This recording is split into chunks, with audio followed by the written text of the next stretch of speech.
বছরের শেষ দিন অথচ পিকনিক হবে না, সেটা কিন্তু হতেই পারে না। সেজন্য আমাদের পিকনিক হবে না করেও অ্যাট লাস্ট 1 ঘন্টার প্ল্যানিংয়ে ডিসাইড হলো যে 31st নাইটে মানে গতকালকে আমাদের পিকনিক হচ্ছে। তো পিকনিকটা ছিল আমাদের সব ভেজ আইটেম, বিকজ এক দাদার একটু সমস্যা ছিল, তার অসৌচ চলছে। সেজন্য আমরা সবাই ডিসাইড করলাম যে ভেজ পিকনিকই হবে, মানে ভেজ আইটেম হবে। তো আমরা কিভাবে মজা করলাম, কিভাবে লাস্ট দিনটা বছরের কাটালাম, সমস্তটাই তোমাদের সাথে শেয়ার করব।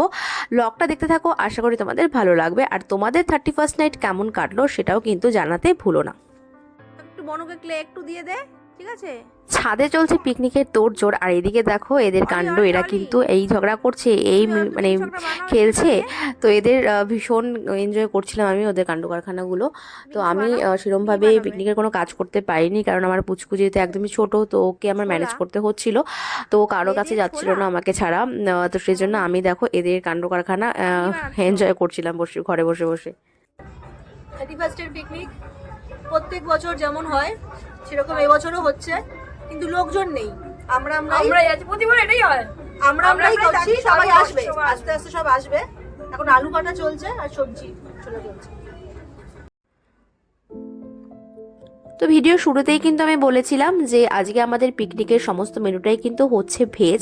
তো কী কী আইটেম ছিল একটু তোমাদের বলে দিচ্ছি। দেখো, প্রথমে আমাদের ছিল ফ্রাইড রাইস আর আলুর দম, সাথে ছিল গরম গরম বেগুনি। তো এখানে দেখো ফ্রাইড রাইসের সমস্ত কিছু কাটাকুটি চলছে। তো আমি ওখানে কিন্তু বসে বসে গল্প করছি, কারণ আমি কোনো কাজই করিনি, সমস্তটা ওরাই করছিল। তো এখানে কড়াইশুঁটি, গাজর, বিনস, ক্যাপসিকাম সমস্ত কিছু দেখো কেটে কুটে ওরা নিচ্ছে। আর এদিকে সঞ্চিতা করছে ওই বাদাম, তারপর যা যা মিক্স করতে হয়, মানে পেস্ট করতে হয়, সমস্তটাও মিক্সিতে করে নিচ্ছে। আর রাঁধুনি দেখো এদিকে ডান্স করতে করতে কিন্তু আলু ভাজছে। তো আমাদের মেন রাঁধুনি কালকে ছিল তানিয়া, আর সাথে ছিল শ্রদ্ধাদি, আর ওই বাকি দুজন কিন্তু ওদেরকে হেল্প করছিল। তো আমি বেসিক্যালি কিছুই করতে পারিনি, আমি একটু বাদে বাদে যাচ্ছিলাম আর গল্প করছিলাম। তো এখানে দেখো ওই সমস্ত সবজি, ফ্রাইড রাইসের যে সবজিগুলো সেগুলো আগে ভেজে নিচ্ছে, তারপর আস্তে আস্তে করে সমস্ত রান্নাটাই কিন্তু হবে। আর প্রত্যেকটা রান্না আমাদের ফ্রাইড রাইস, আলুর দম, বেগুনি প্রত্যেকটা রান্নাই কিন্তু খুব ভালো হয়েছিল, সবাই ভীষণই ভালো খেয়েছে। আর এদিকে তুহিনা ঘরে চলে এসেছে কফি করতে, কারণ ছাদে খুব হাওয়া দিচ্ছে, মানে খুবই ঠান্ডা ছিল কালকে। আর এই ঠান্ডার মধ্যে কফিটা ভীষণই দরকার ছিল। তো এদিকে দেখো সবার জন্য ও কফি বানিয়ে নিচ্ছে। তো কফিটা সত্যি খুব ভালো হয়েছিল। আর আমি একটু স্ট্রং কফি আর চিনি কম দেওয়া কফিটাই পছন্দ করি, আর একদম আমার মনের মতোই হয়েছিল। তো দেখো এখানে আমি ঘরে বসে বসে কফি খাচ্ছিলাম। তো আমি তো প্রথমেই বললাম যে আমার কোনো কাজ নেই, মানে আমি কোনো কাজই করিনি।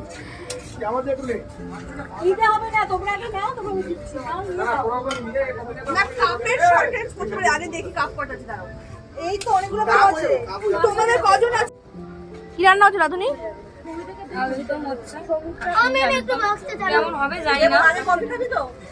দেখে তো মনে হচ্ছে ভালোই হবে।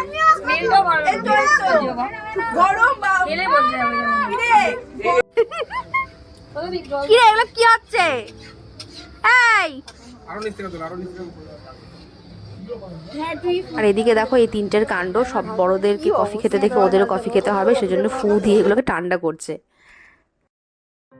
তো এই করতে করতে কিন্তু প্রায় 12টা বেজে গেছে, আর আমরা খেয়েছিলাম আর 2টোরও পরে।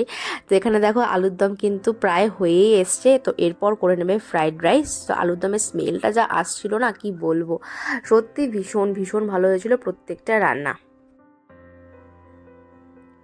এরপরে এলো সেই মুহূর্ত, মানে বর্ষবরণের মুহূর্ত। তখন ঘড়িতে বাজে পাক্কা 12টা, আর চারিদিকে বাজির আওয়াজে কিন্তু আকাশ বাতাস একদম মম করছিল। তো দেখো বাজির কি সুন্দর লাগছিল, মানে আকাশ একদম মনে হচ্ছিল সবুজ হলুদ লালে ভরে গেছে, খুবই সুন্দর ছিল মুহূর্তটা। তো সত্যি এই দিনটার, মানে এই মুহূর্তটার জন্যই কিন্তু হয়তো আমরা সারাটা বছর অপেক্ষা করি যে কখন আমরা নতুন বছরকে নতুনভাবে আমরা বরণ করব। তো এদিকে দেখো আমি ছাদে কিছুক্ষণ ছিলাম, তারপরে ও গেছিলো উঠে। তো আমি চলে এসেছি ওর কান্না শুনে, তারপরে এই ঘরে আমাকে দিয়ে গেছে বেগুনি, তো সেটাই আমরা টেস্ট করছিলাম। তো রান্না কিন্তু প্রায় শেষের পথে, এদিকে চলছিল বেগুনি ভাজা, আর লাস্ট মোমেন্টে কিন্তু এই ফ্রাইড রাইসের লেয়ারিংগুলো ওরা করছিল। তো ফ্রাইড রাইসও একদম কমপ্লিট হয়ে গেছে। তো এবার আমাদের হবে খাবারের প্রিপারেশন। তো যাই হোক, আমাদের ভেজ হলেও কিন্তু পিকনিকটা কিন্তু খারাপ হয়নি, কারণ নন ভেজ সবসময় আমরা খাই। তো ভেজটা ট্রাই করে কিন্তু ভীষণই ভালো লাগলো, বেশ একটা হয় না ঠাকুরের ভোগের খাবার, তো সেরকমই লাগছিল। তো এখানে দেখো আমাদের ফ্রাইড রাইস কিন্তু একেবারে রেডি। তো এবার সবাই পাত পেরে বসে পড়বো খেতে। তো তোমাদের প্রথমেই বলেছিলাম যে সাডেন প্ল্যানে কিন্তু আমাদের পিকনিকটা হয়েছে, মানে মাত্র 1 ঘন্টার প্ল্যানে ডিসাইড হয়েছিল যে পিকনিক হচ্ছে। তো সেই জন্য রান্নাবান্না আমাদের অনেক লেট হয়ে গেছিলো। তখন বাজে প্রায় 2:30 মতো, না 2:30 নয় 2টো মতো। তো তখন আমরা খেতে বসেছিলাম। তো দেখো বাচ্চাগুলো, ওদেরও কি এনার্জি, ওরাও কিন্তু একদমই মানে ফুল এনার্জিতে ছিল, একদমই ওদের ঘুমও পায়নি। তো এখানে দেখো আমরা সমস্ত সবাই গোল করে বসে পড়েছি, আর হাওয়া কিন্তু খুব দিচ্ছিল, মানে ঠান্ডা ঠান্ডা বেশ হাওয়ার মধ্যে বসে বসে পিকনিক করা বেশ মজাটাই কিন্তু আলাদা। তো সব মিলে আমাদের বছরের শেষ রাতটা কিন্তু ভালোই কাটলো। তোমাদের সকলকে জানাই হ্যাপি নিউ ইয়ার। তোমাদের নতুন বছর সবার খুব ভালো কাটুক, সবাই আনন্দে থেকো, ভালো থেকো, সুস্থ থেকো। আর ব্লগটা কেমন লাগলো অবশ্যই কমেন্টে জানিও, ভালো লাগলে লাইক কমেন্ট করতে ভুলো না। দেখা হচ্ছে নেক্সট ব্লগে, ততক্ষণের জন্য টাটা, বাই বাই।